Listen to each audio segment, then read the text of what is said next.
we're certainly happy to see you all here today, and you look very well contented and everything. We hope we'll give you a nice day. This morning we have a subject that I think is of more or less vital importance in these times. But we have to begin by going back to one of the earliest concepts that we have in the world of science, and that is the transmutation of metals.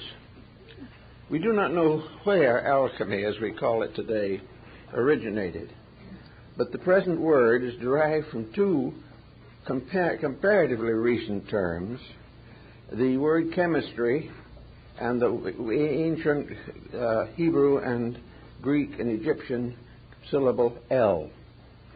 Alchemy. El is a name of deity, Elohim, and many others. Therefore, the term alchemy means divine chemistry. It means something entirely different from the concept or idea of a materialistic transmutation of metals. But very early in China, even in India, later in Japan, in many parts of the European continent, chemists arose laboring with the concept of the transmutation of actual physical substances. Today, science does this every day, and from the beginning of time, nature did it every moment. Actually, to deny that it is possible to transmute or transform a substance is not scientifically sound. Every moment, transmutation is going on around us and within us.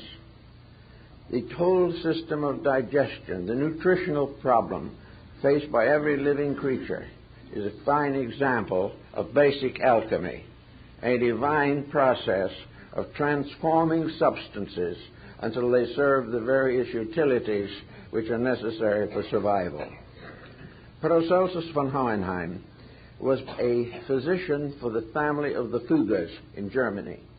They were the great mining family, with mines all over Europe. He was the doctor in charge of the possible accidents and sicknesses that afflicted the workmen. While there, he experimented and wrote considerably on the subject of alchemy. He pointed out, for example, that in the area where the various metals were mined by the Fuggers, grape orchards and vineyards stood on the outer surface, on the surface of the earth, beneath which these mines were located. Those mines which were involved with gold had a peculiar circumstance involved in them. If you took the grapevines that grew on the surface and burned them, you would find gold. In other words, the roots of the plants were picking it out of the earth also. Years ago, we had a character here in Los Angeles who has gone to his blessed reward, who was an alchemist. And naturally enough, for an alchemist who had to make a living, he had a cheese factory, which, by the way, if you study it carefully enough, is part of our story. But no one thinks that far. But this alchemist one day showed me a little glass retort about an inch and a half tall, about less than the size of a pullet egg.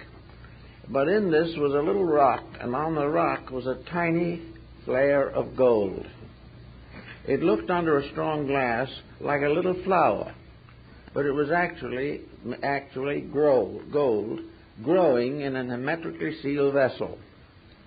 I tried to get the right to keep this as a preservation or as a proof of something, but I was never able to get it away from him. But anyway, he insisted that this little gold tree or little gold thread-like vine, a leaf, a fern leaf-like thing, had actually grown in this bottle from the rock upon which it was still attached.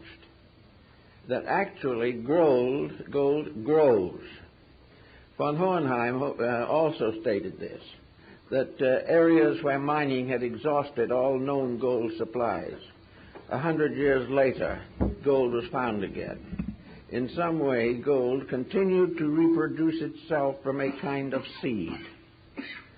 So gold gradually came to be a symbol and it was as a symbol that it was of most interest to the mystical alchemists of the 16th and 17th centuries. To them, gold was simply a symbol of the human soul and the divine soul. Gold to them was a spiritual agent.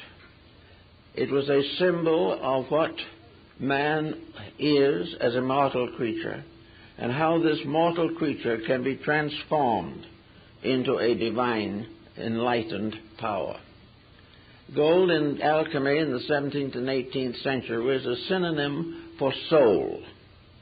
It was that part of man's nature which combined the elements which we find today symbolically in the symbol of Mercury. The ancient system or triad for the production of gold was salt, sulfur, and mercury.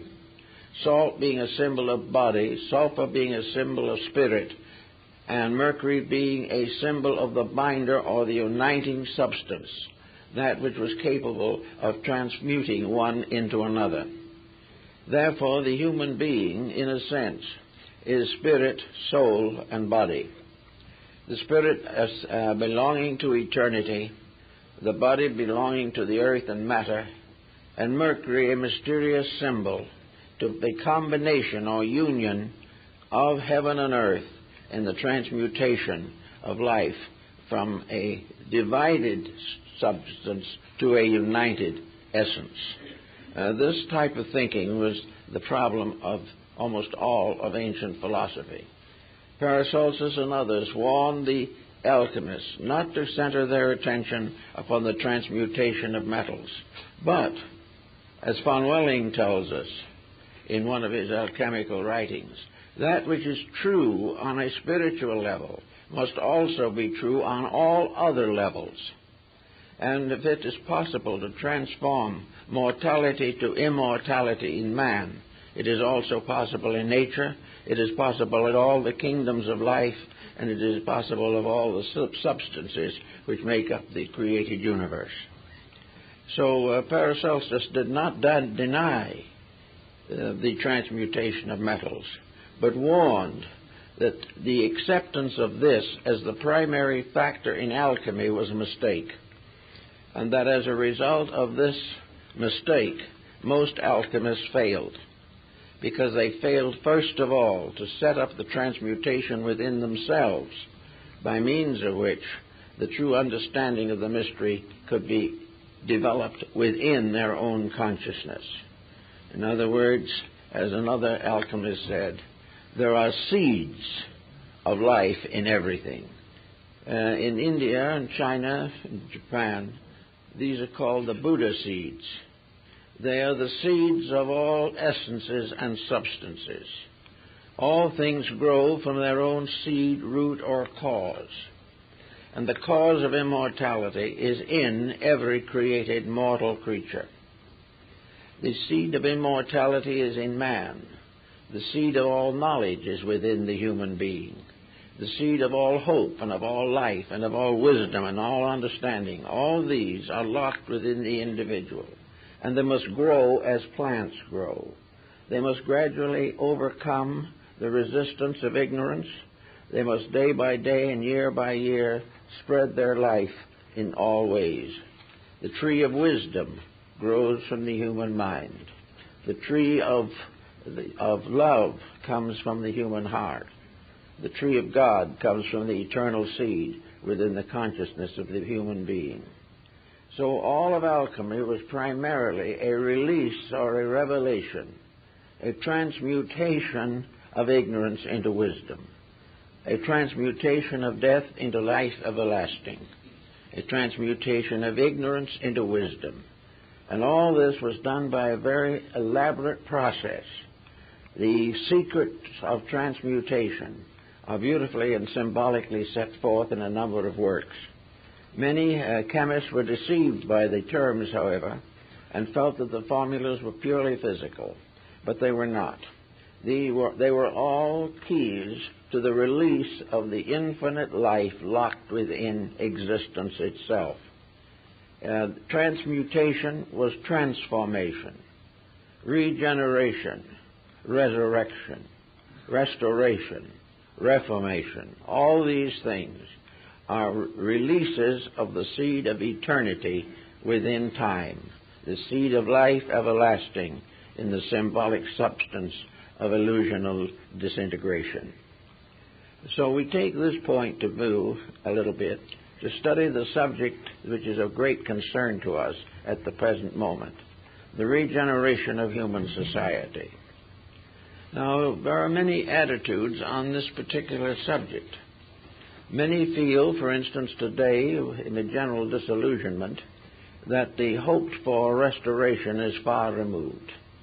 Others doubt its reality, just as scientists have doubted that gold could be made from base metals, so politicians and diplomats doubt seriously that peace can be brought out of the confusion in human consciousness. Everywhere, dissolution, division, and mortality rules human relationships. This, however, is contrary to universal law. There is within humanity as a collective also the seed of its own regeneration. Everything grows from seed. Someone must plant the seed of peace, or there will never be seeds of peace in the world. In the book of Revelation, there is a tree that bears 12 manner of fruit, which is for the healing of the nations. This tree represents a truth, a reality, a great revelation, growing from a seed in human consciousness. Now, human beings today all have within them the seed of their own perfection. The perfection is not something added. It is something released. It is not bestowed. It is revealed through the internal structure of human consciousness. If we go back, for instance, to the period of Plato and Aristotle, we realize that when Plato died, there probably were not 20 copies of his dialogues in existence, and they were all handwritten by his disciples for their own use. So far as world knowledge, world recognition of Plato's contribution in his own day, there was none. Whatever he attempted to do, he did, and when he finally passed out of this life, he left no institution behind him. He left nothing that endured. He left not even a solid codex of his own writings. And yet today he is better read, better known, and better appreciated than ever before, because somewhere within the nature of his own labor there was the seed of restoration. That which was truth in his writings can never die. The same is true of the words of Christ. Those words were not printed in his own lifetime. Only a few ever saw them or heard them or saw him. But that which is eternal, inevitable, cannot die. And the true tree of life in us cannot die. Today we have many confusions in the world. We have a series of labors that have gone sour. We have attempted to do great things, but they were not the things that were necessary. And in the effort to be great, we have failed to fulfill the natural simplicity of ourselves. We have accepted the idea that fame and fortune are the answers to the human problem. But until fame and fortune are regenerated, until the true seeds within both fame and fortune are restored to their original scientific and spiritual dignities, we will never get anywhere with them. Every mistake, every sorrow, every problem that we have has within it the seed of its own solution. And also it is contributing to the ultimate perfection of ourselves, our world, and our universe. To find these things, we have to begin to search for the keys to regeneration, the keys to restoration. Now, it so happens that these keys have not been entrusted to the sky or the earth. They've been entrusted to man himself. Because of those creatures existing on earth today, the human being is the most evolved, having the greatest potentials, having the greatest equipment with which to accomplish major good in this world. The human being has the facilities the mental abilities, the rational faculties by which he can take the seed of eternity within himself and release it as described in the structure of Kabbalistic philosophy. So we have here today a world of people, nearly 5 billion, perhaps a little more, each one of which, whether it knows it or not, is immortal. Each one of these creatures has been endowed with a potential. In each human being, the seed of eternity has been sown in the fields of time. The human being could not breathe, could not walk, could not think, could not exist if eternity was not within him. The eternal life, the life of all things, is that which gives man life. Each kingdom of nature unfolds this life according to its own rules and laws. Each kingdom of nature tries to expand its potentials. We see the gradual development of the plant kingdom, in which a small lichen somewhere gradually develops into a magnificent tree. We see all the flowers of the field. We also see all the beautiful crystals in the rocks. Everywhere something of a divine nature is being revealed through kingdoms of nature. In the animal kingdom, other values are revealed. We discover perceptions and reflective powers that we do not even take for existing, let alone take for granted. Then we finally come to the individual, the human being, who is the sum of all this evolutionary process. Here we have a being of which, for instance, we can mention such beings as Leonardo da Vinci. We can think in terms of Michelangelo. We can think of terms of Stradivarius or any of the great leaders of human arts, crafts, and revelations. We can think of the saints and the sages, all of the different degrees of development and unfoldment that already are obvious in the human being. They are obvious because he is endowed with them. They are obvious because they are manifestations of the thing that makes him exist, and that is the divine seed of life within himself. That which is within himself is his own immortality. It is also in that part of him which functions in his daily life. It is that power within him which digests his food, keeps his heart beating, controls and regulates digestion and elimination. It is this same power that gives him the right to write a book, to make a great contribution in art or music or science or philosophy.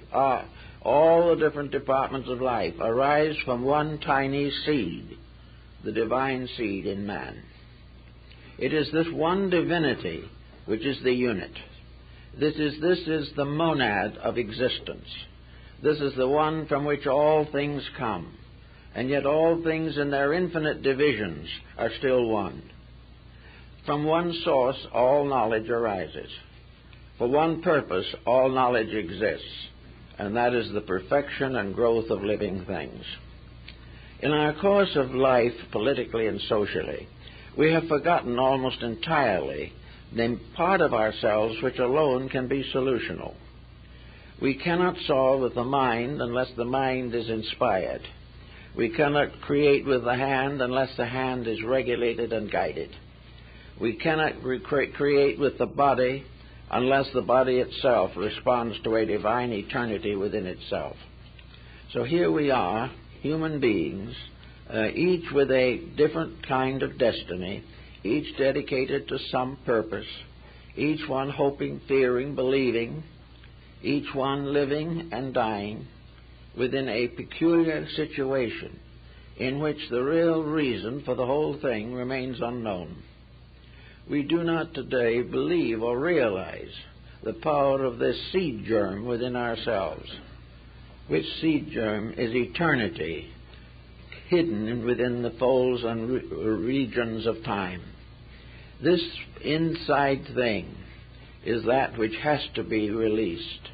And the release of this is the great secret of transmutations and transformations.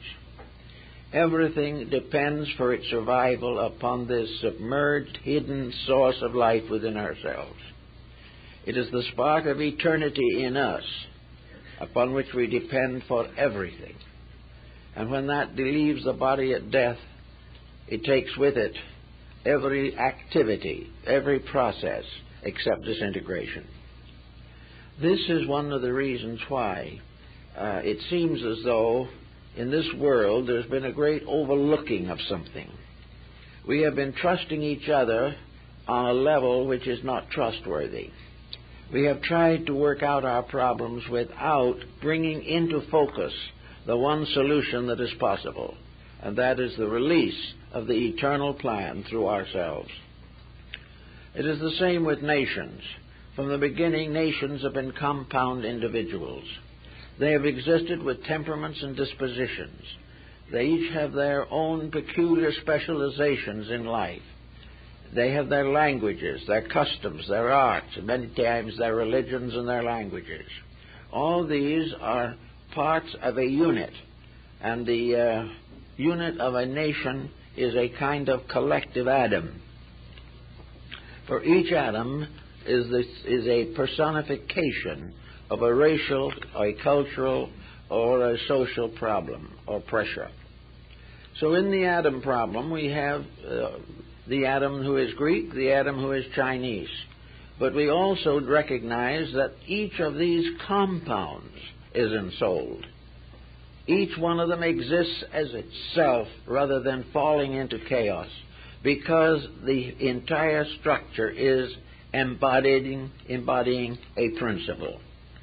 The development of humanity, the tree of races, means that a life principle is flowing through all races. And these races become branches upon a great tree. And this tree is the tree of life itself. But every nation is part of that plan. Every individual within a nation is a leaf or a twig or a bud upon a tree. A living thing depending upon one life. Now this means that whether we realize it or not, there is only one life. And this is the thing which is difficult for us to understand. In our way of competition, in our way of self-centeredness, each individual competes with another and tries to outdo others. In strangeness it may seem, there is no one to compete with, because actually there is only one life. And all competition is a mistaken belief that this life can be controlled in one direction or another, when in the truth of the matter, the creatures must be controlled by that life principle. The principle is not divided. There is no such a thing in the principles of things as the various structures we set up and defend so stoutly. We defend our politics without realizing that all government rises from a tree, and that the root of this tree is in eternity. We believe all arts and sciences have their sources in the various geniuses which created them and which we regard as their patrons. Actually, our painting, music, literature, architecture, all these are trees growing from one root. Life in all of its manifestations is one life, diversified through expression and through creation, but never actually divided. If one of these arts should actually die, all would die with it, because it is part of one life. Now these various plants and things becoming like individuals, nations, develop characteristics. They develop likes and dislikes. They are influenced by longitude and latitude. And today they are influenced largely by lassitude. They are influenced by fable, by myth, by tradition, by heredity. All these things seem to divide these nations from each other.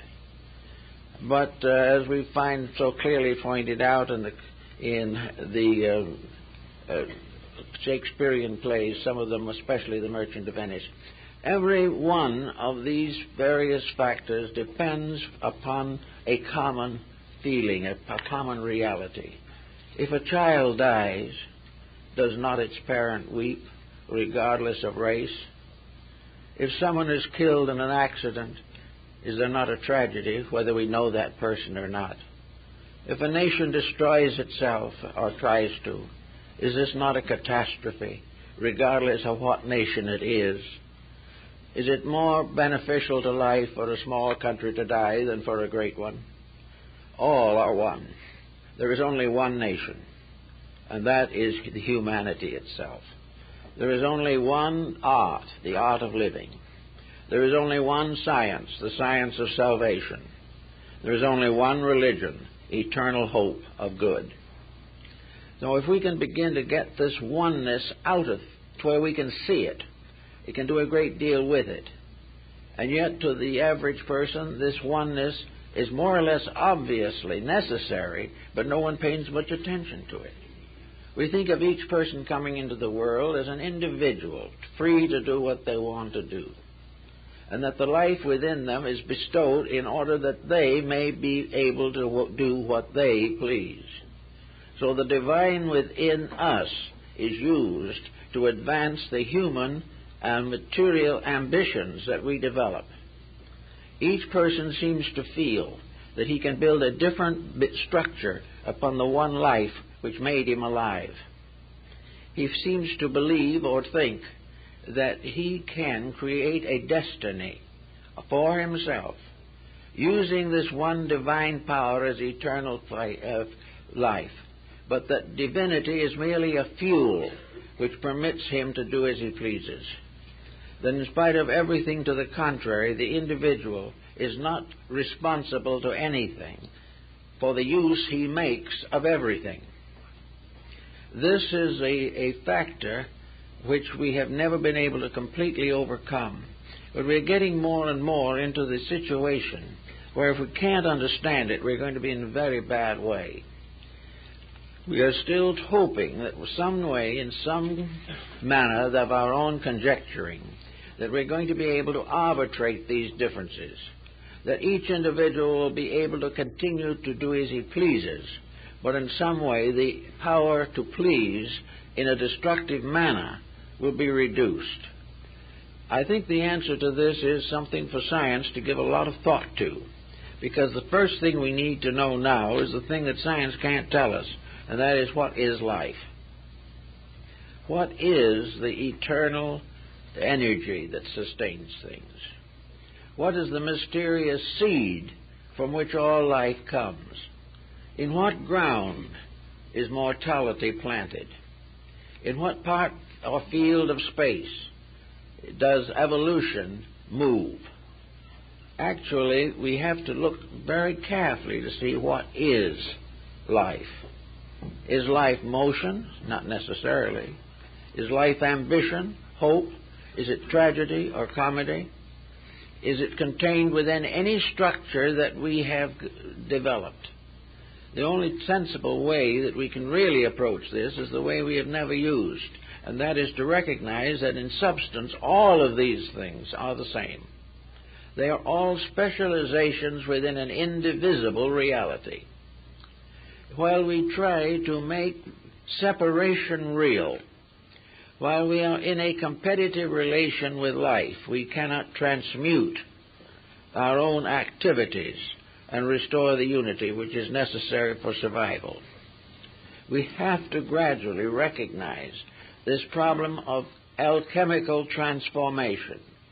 But before we can really accept it, we have to have some psychological proof, some form of evidence to give us confidence that this is true. It is not enough just simply to say it. We must in some way become aware, completely aware, of this inevitable reality. So aware and so conscious of it that we are enabled to develop its resources within ourselves and share them with others. The alchemists, and they're working in their little laboratories, were all looking for something.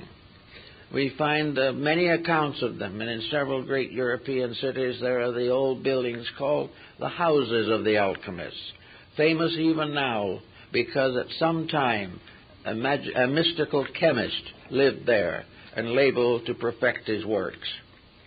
Now, if this alchemy of the problem is real, how are we going to find out about it?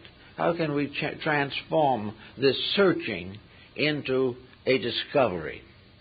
Well, in the old alchemical system, there was a mysterious being called Elias the artist. Elias is the patriarch referred in the Bible as one who went to God without death. And this mysterious power, Elias the artist, would come in the night to some alchemist who was considered worthy and would give him the secret, or forgive him perhaps a few grains of the elixir of life, of the transmutation, would stay a little time and then disappear and never be seen again. And in each case, the Elias power left some proof behind it. It left evidence to the chemist himself that there was an answer, that there was a solution.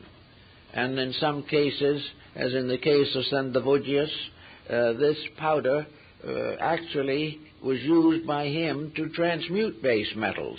And apparently, physically, he believed at least, it accomplished this end. Or was it true that Sandovigius also knew and put into symbolism what this powder really was? That it was not there to transmute base copper or bronze or iron, but to transmute base ignorance, superstition, or fear into the realization of truth. I think we have to recognize that the great transmutation must be in some way justified by human experience itself. We should be justified by the mere fact that we are alive, because the very existence in which we live has never been explained adequately. We do not know where we actually came from long before there were stars. We do not know where we are going after the last star goes out.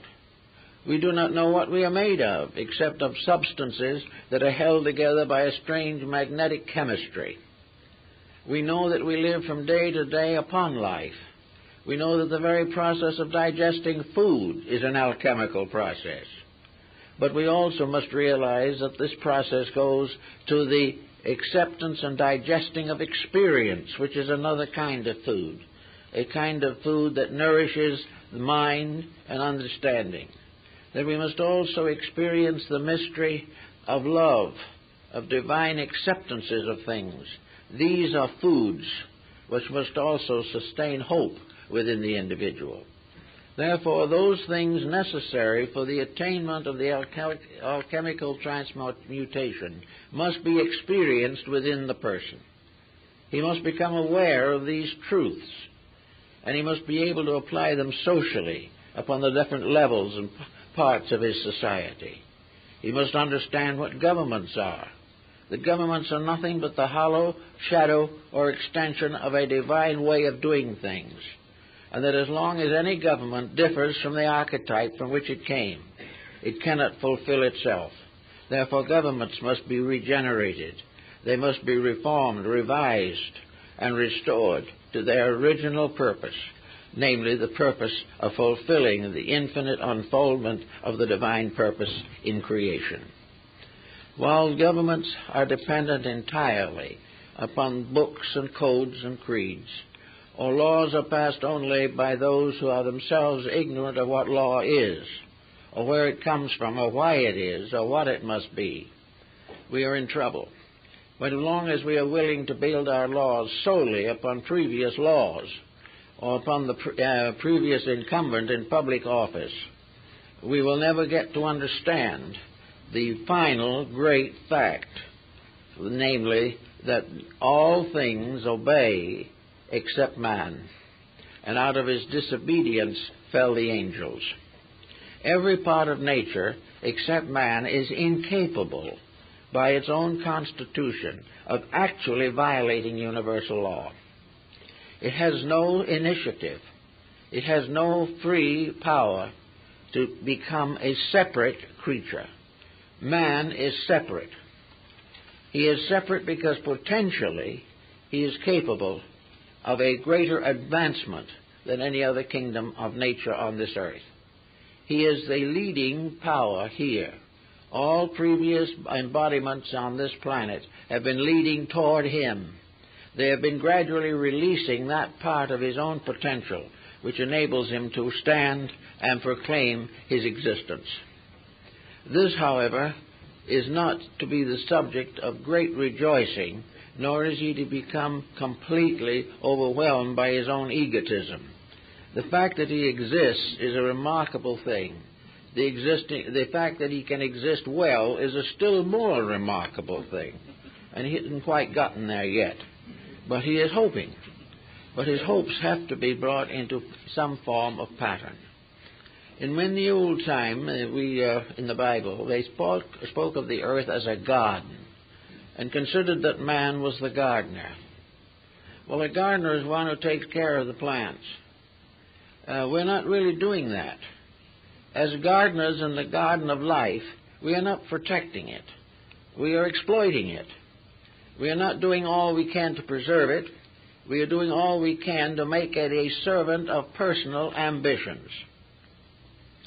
So we may say that nearly all of that which is rooted in ambition has a tendency to be corrupt. It may not necessarily be wrong, but it can easily become so. We cannot, by ambition of our own, do that which only eternity knows. We cannot solve problems that are greater than our insights or our understandings. But fortunately, we don't have to. We only have to come into a harmonious relationship with the great plan of life itself. And this is what, in a large way, alchemy really represented.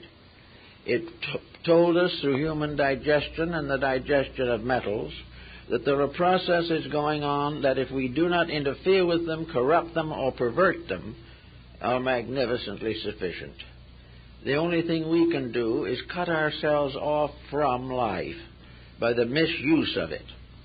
We can only destroy that which we have labored so hard to build: bodies, attitudes, institutions, nations, governments, parties, and policies. All these things we have built up only to destroy them by our own selfishness. Now we say that's a very great tragedy. Yes, but unfortunately there's still another point that is more important. Namely, if we can destroy them, they are not the thing we are seeking. Anything that can be destroyed is not part of the reality, which is completely indestructible. Therefore, we have to gradually bring our own consciousness into relationships with things in which we become aware of the indestructibility of truth. Until we realize this, we will continue to destroy idols we have set up, falsehoods we have deified, until finally we turn against them. Now, in the closing years of the present century, many of the ancient esoteric arts have come back into focus. 50 years ago, an astrologer was considered to be mildly mad. Today, he is becoming more and more interesting, and not only to humanity, but to the sciences. And there are a great many liberal thinkers who, in the last generation, would never permit themselves to study such matters. We came along with acupuncture, which for 2,000 or 3,000 years was used in China and scoffed by us. And all of a sudden we're interested in it. We're interested in the I Ching. We're interested in yoga and Vedanta. We're interested in esotericism, psychism, every type of thing that was once important, then passed into submergence, and now begins to come out again. Why? Because we are becoming more and more, might say, fearful. We are more and more aware that there has to be something we don't know, that there's some way of doing some of these things better than we're doing them. So we're beginning to look for the people who did them better.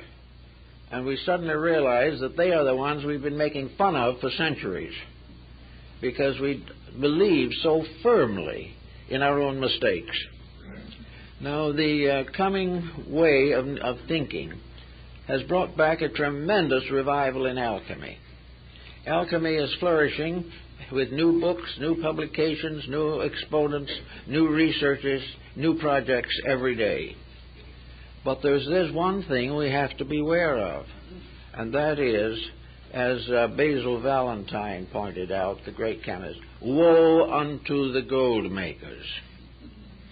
If we are going to use alchemy now to pay the national debt, we'll be exactly where we were to start with. If we firmly believe that we can use these superior sciences to protect our mistakes, we're wrong. We are only able to use these correctly if we are also dedicated persons. Unless the happy-go-lucky attitude, which is neither happy nor lucky, that we are in now, is changed, there is no form of learning that we can restore or create that will not land in the same condition we are in today. Because it is a value pattern. We have to change the basic relationship between ourselves and life. This is the great transmutation. This is the secret of the philosopher's stone and the elixir of life. We cannot simply use these powers to take care of our present mistakes. We cannot use psychism to find out how to get out of being alcoholics and then keep on drinking. We cannot say that we are going to use philosophy and then keep on nagging our neighbors and insulting each other. We cannot have enemies and be truth seekers at the same time. We cannot go on supporting the policies with our minds while we are attacking them with our souls. So out of it all comes the necessity of starting with the basic element of alchemy, and that is the person. Bamey and the Rosicrucian group in Europe, many other systems, have emphasized the point that regeneration begins with the individual. That only a person who has a proper internal relationship with life is willing to or capable of making the changes that are necessary. So somewhere in this process, we must identify the pearl of great price, the seed soul in ourselves, something that is so mysterious, so minute, that it is like the proverbial mustard seed, that being the least among the seeds shall grow into a great tree. The search for the seed of life. And science should be seeking it. Everything should be seeking to know that which is locked within something so small and so abstract that we cannot even distinguish it or analyze it, and yet from which flows all existence, all condition, all progress, and all reality. Here is the tiny germ, which is the greatest thing in the world, far greater than anything we know. And it's in us, and one thing, we can prove that. We can prove it by the fact that we're here this morning. We can prove it by the fact that we can raise a hand, that we can drive a car, that we can enjoy a bad program on TV. All these things are proofs of something. The fact that we like one thing and dislike another, believe one thing and disbelieve another, these are all evidences of the presence within ourselves of a power, of a life reality, a germ of eternity by which we exist. We are not the only ones. That germ is in everything. But in man it is a certain core. It's reaching further into the great world of needs. In other words, it is the basis of the fruit of life that we're all seeking. Here we are, able to think, able to play the piano magnificently, able to control and direct the actual forces that make up our civilization. All of these things are within our dispatch and within our area of possibility. We have already produced a great world, the modern world, but we have not ensouled it. The thing we have produced up to the present time is a robot. Our whole civilization is a robot, because it is simply an instrument for the fulfillment of our own ignorance, in the sense not of dispelling that ignorance, but making it possible to live with it. We are trying to live with our own imperfections happily and permanently, and this cannot be. The only way we can get over our disasters is to get over the weaknesses and fallacies in our own minds and hearts. So the first thing the alchemist has to do is transmute himself.